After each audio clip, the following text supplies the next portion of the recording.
In the shadowy realm where demons dwell and ancient evils lurk, there exists a being whose very name has become synonymous with unbridled desire, forbidden passion, and destructive lust.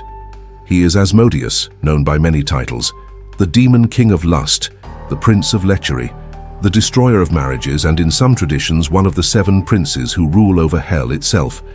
But Asmodeus is far more than simply a demon of carnal desire. His story spans thousands of years, crossing multiple religious traditions, and reveals a complex figure whose influence extends from ancient Persian mythology to medieval grimoires, from rabbinical literature to modern popular culture. This is the complete story of Asmodeus, one of the most powerful and dangerous demons in existence. The origins of Asmodeus stretch back over 2,500 years to ancient Persia, to the Zoroastrian religion that dominated that region long before Islam.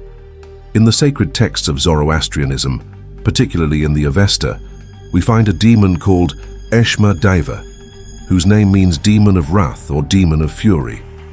Ashma was one of the Daivas, evil spirits that served Angra Mainyu, also called Ahriman, the principle of evil and darkness in Zoroastrian cosmology. Asmodeus was not originally associated with lust, but with violence, rage, and the fury of battle. He was the demon who incited men to anger, who drove them to acts of violence and bloodshed, who turned peaceful souls into warriors consumed by battle rage. In the cosmic struggle between good and evil that defined Zoroastrian belief, Ashma represented the destructive power of uncontrolled anger and aggression. But as this Persian demon traveled westward with the movement of peoples and ideas, his nature began to transform. When Jewish scholars encountered Persian religious concepts during the Babylonian exile in the 6th century BCE, they absorbed and adapted many of these ideas into their own developing theology. Asmodeus became Asmodeus, and in the process, his character shifted dramatically from a demon of wrath to a demon of lust. The most important Jewish text featuring Asmodeus is the Book of Tobit, which appears in the Catholic and Orthodox biblical canons as part of the Deuterocanonical books, though it's considered apocryphal by Protestant and Jewish traditions. Written sometime between 225 and 175 BCE, the Book of Tobit tells a story that would define Asmodeus's character for millennia to come. The story centers on a young woman named Sarah, daughter of Raguel, who lived in the city of Ecbatana in Media.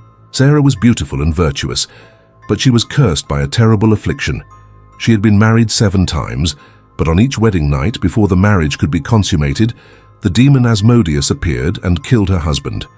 7 men had died trying to marry Sarah, and she had become known as cursed, a woman whom no man could safely wed. The text describes Asmodeus as being in love with Sarah, though this love was possessive and destructive rather than genuine affection. The demon killed each husband out of jealousy, refusing to allow any man to possess the woman he desired for himself. This portrayal established Asmodeus as a demon of twisted passion, of desire that destroys rather than creates, of love corrupted into obsession and possession. Enter Tobias, the son of Tobit, a righteous Jewish man living in Nineveh.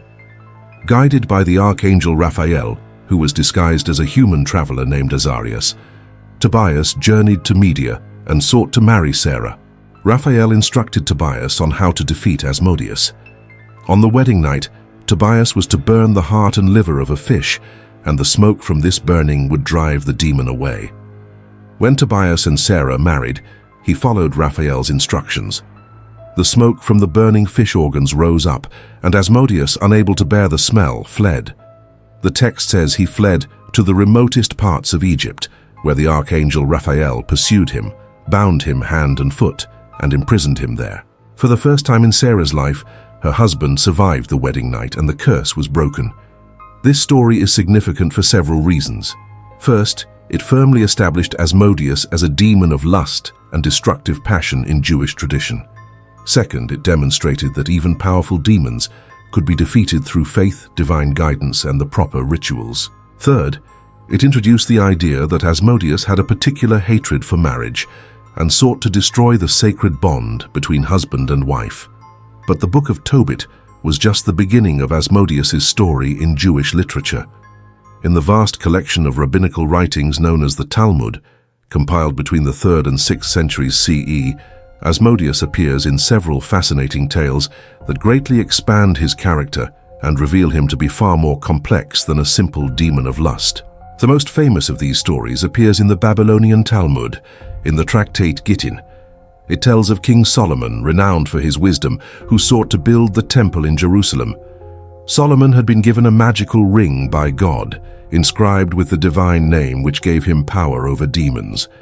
Using this ring, Solomon summoned Asmodeus, who was described as the king of the demons, the most powerful of all evil spirits.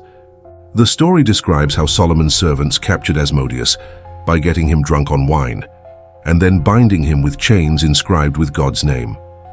When Asmodeus was brought before Solomon, the demon king was forced to serve the wise king and help in the construction of the temple, but Asmodeus was no mindless servant.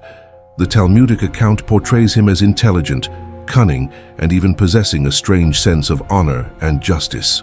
During his service to Solomon, Asmodeus demonstrated knowledge of both earthly and heavenly matters.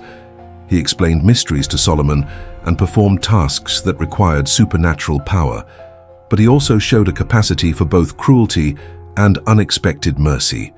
One famous passage describes Asmodeus weeping when he saw a wedding party, laughing when he saw a man buying shoes that would last 7 years when the man would die in 7 days, and showing contempt for a magician who claimed to know the future but didn't know there was a treasure buried beneath his feet. These reactions revealed Asmodeus's nature.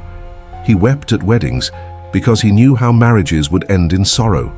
Perhaps remembering his own role in destroying Sarah's marriages, he laughed at human presumption and ignorance of fate, and he despised false wisdom. This portrayal made Asmodeus a complex figure, evil, yes, but possessing knowledge and even a twisted form of wisdom. The Talmudic story takes a darker turn when Asmodeus eventually tricks Solomon. One day the demon asked Solomon to temporarily remove the magical ring so that Asmodeus could show the king something. When Solomon foolishly complied, Asmodeus immediately swallowed the ring, grew to an enormous size with one wing touching heaven and the other touching earth, and threw Solomon far away from Jerusalem. Asmodeus then took Solomon's form and ruled in his place, while the real Solomon wandered as a beggar, claiming, "I am Koheleth, I was king over Israel in Jerusalem." Eventually, through various means, Solomon recovered his ring and his throne, and Asmodeus was once again bound. But the story demonstrated the demon's cunning and power, establishing him as one of the most dangerous beings in existence, capable of deceiving even the wisest of men. In medieval Christian demonology, Asmodeus's reputation grew even more fearsome. The grimoires, books of magic that catalogued demons and provided instructions for summoning them, gave Asmodeus a prominent place in Hell's hierarchy.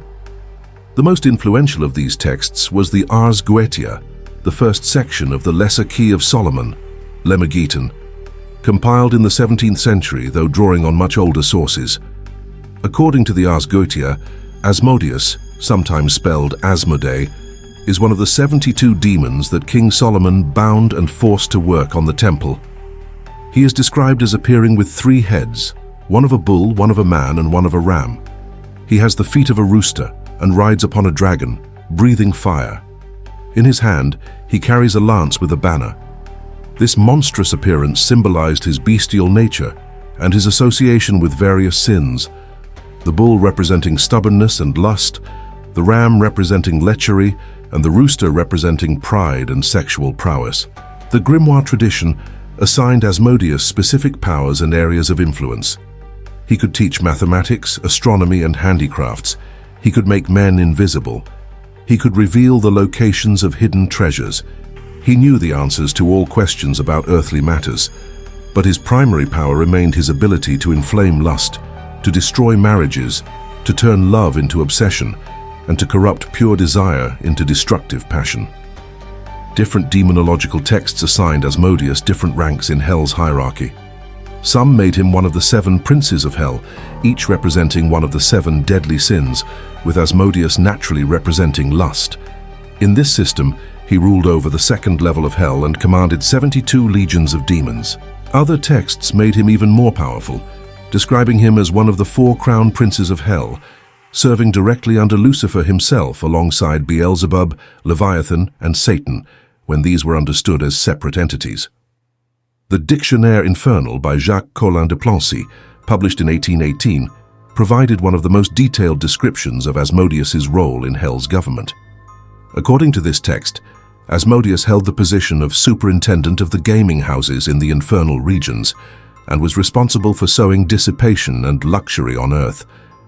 This added a new dimension to his character, not just the demon of sexual lust, but of all forms of excessive pleasure-seeking and self-indulgence. Medieval Christian theologians debated Asmodeus's origins. Some believed he was one of the angels who fell with Lucifer during the Great Rebellion in heaven. Others proposed that he was one of the Watchers, the angels mentioned in the Book of Enoch who descended to earth, mated with human women, and taught humanity forbidden knowledge. This latter theory connected Asmodeus to the Nephilim, the giant offspring of angels and humans, and suggested that his lustful nature stemmed from the original sin of the Watchers who desired human women. The association of Asmodeus with the destruction of marriages made him particularly feared in Christian Europe. He was blamed for adultery, for the breakdown of families, for sexual sins of all kinds. Priests conducting exorcisms often encountered demons who claimed to be Asmodeus or to serve under his command. The demon was believed to have the power to inflame inappropriate desires, to make married people lust after those who were not their spouses, to drive people to sexual sins that would damn their souls. But Asmodeus was not merely concerned with physical lust. Medieval theologians understood that his power extended to all forms of disordered desire, the lust for power, for wealth, for fame, for any earthly pleasure pursued to excess. In this broader understanding, Asmodeus represented the corruption of legitimate desires into sinful obsessions, the transformation of natural human wants into destructive compulsions. The demon also appeared in various grimoires as a spirit that could be summoned and, if properly controlled, compelled to serve the magician. These texts provided elaborate rituals for summoning Asmodeus, complete with specific days and hours when he was most likely to appear, magical circles and symbols to protect the summoner, and incantations to compel the demon's obedience. Of course, the Church condemned all such practices as heretical and extremely dangerous, warning that attempting to summon demons like Asmodeus would result in possession, madness, or damnation. In Jewish mystical tradition, particularly in Kabbalah, Asmodeus took on additional dimensions. Some Kabbalistic texts described him as the husband of Lilith, the demon queen who in Jewish folklore was Adam's first wife before Eve. Together, Asmodeus and Lilith ruled over the demonic realm, producing countless demon offspring. This made Asmodeus not just a demon of lust, but a progenitor of demons, a father of evil spirits who spread corruption throughout the world. Other Kabbalistic sources gave Asmodeus a role in the cosmic drama of good and evil. Some texts suggested that he possessed knowledge of both the Torah and its evil opposite, making him uniquely dangerous because he could corrupt holy wisdom itself. He was described as the demon who whispers false interpretations of Scripture, who twists religious law to justify sin, who uses knowledge of the divine to lead people away from God. In modern times, Asmodeus has remained a prominent figure in occult literature, fantasy fiction, and popular culture. He appears in numerous novels, films, and television shows, often portrayed as a powerful demon lord, sometimes as a seductive tempter, occasionally even as a complex anti-hero. The Shadowhunters series features Asmodeus as the father of Magnus Bane. The TV series Supernatural included Asmodeus as a prince of hell. Numerous video games, from Dungeons & Dragons to Shin Megami Tensei, feature Asmodeus as a powerful demon that players must face or summon. What makes Asmodeus such an enduring figure is the fundamental human struggle he represents. Unlike demons of violence or obvious evil, Asmodeus embodies desires that are natural and even necessary in proper context. Attraction, passion, the desire for pleasure and connection. His evil lies not in creating these desires, but in corrupting them, in turning healthy sexuality into destructive lust, in transforming love into obsession, in making pleasure an end in itself rather than part of a balanced life. The story of Asmodeus is ultimately a warning about the corruption of good things. Marriage, sexuality, desire, pleasure. All of these are portrayed in religious traditions as gifts from God when properly ordered and expressed. Asmodeus represents what happens when these gifts are twisted, when desire becomes compulsion, when passion becomes possession, when pleasure becomes addiction. He is the demon who takes what should bring joy and connection and turns it into a source of suffering and separation. From his origins as Asmodeus, the Persian demon of wrath, through his transformation into the destroyer of Sarah's marriages in the Book of Tobit, to his complex portrayal as the demon king who served Solomon, to his position as one of the princes of hell in medieval demonology, Asmodeus has evolved across millennia. Yet throughout all these transformations, certain elements remain constant. His immense power, his dangerous knowledge, his association with corrupted desire, and his role as one of the most formidable enemies of human happiness and divine order. Today, whether understood as a literal demon, as a symbol of psychological temptation, or as a mythological figure representing the dark side of human sexuality, Asmodeus continues to fascinate and terrify.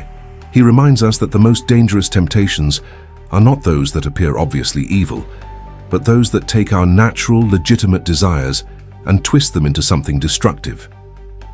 The demon king of lust stands as an eternal warning that passion without wisdom, desire without restraint, and pleasure without purpose lead not to fulfillment, but to destruction.